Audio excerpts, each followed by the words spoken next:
Ancient period.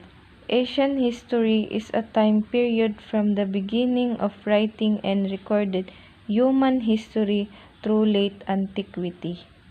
The span of recorded history is roughly 5,000 years, beginning with the development of Sumerian cuneiform script.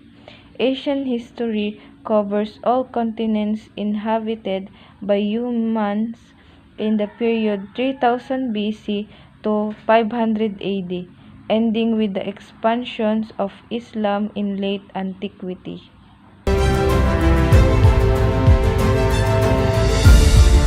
Cuneiform script, a system of writing used in the ancient Middle East. A coinage from Latin and Middle French roots meaning wedge shape, has been the modern designation from the early 18th century onward. Cuneiform was the most widespread and historically significant writing system in the ancient Middle East.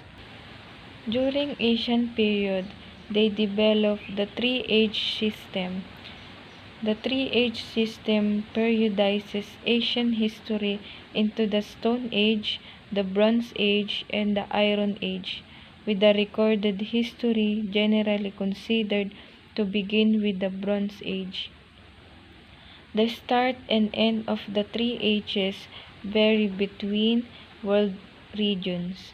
In many regions, the Bronze Age is generally considered to begin a few centuries prior to 3000 BC, while the end of the Iron Age varies from the early first millennium BC.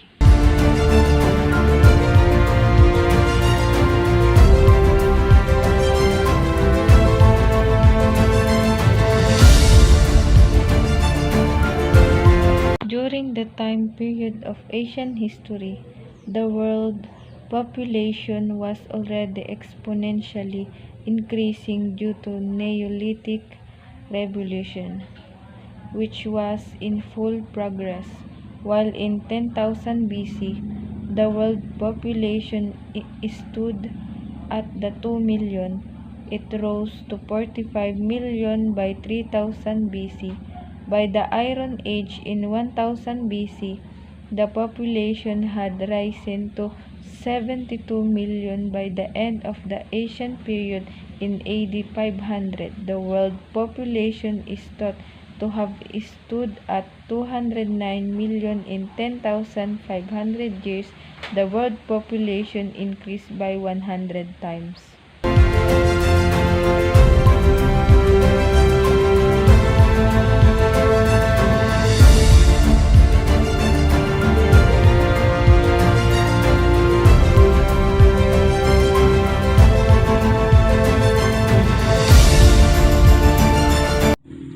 In the 19th century, the early Middle Age were often labeled the Dark Age, a characterization based on the relative scarcity of literary and cultural output from this time.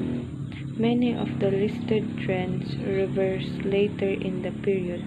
In 800, the title of emperor was revived in Western Europe with Charlemagne, whose Carolingian Empire greatly affected later European social structure and history.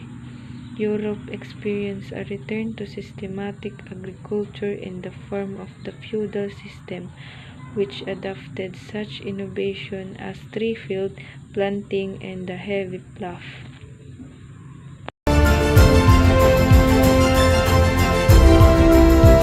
The High Middle Age were preceded by the Early Middle Age and followed by the Late Middle Age, which ended around 1500 AD by historiographical convention.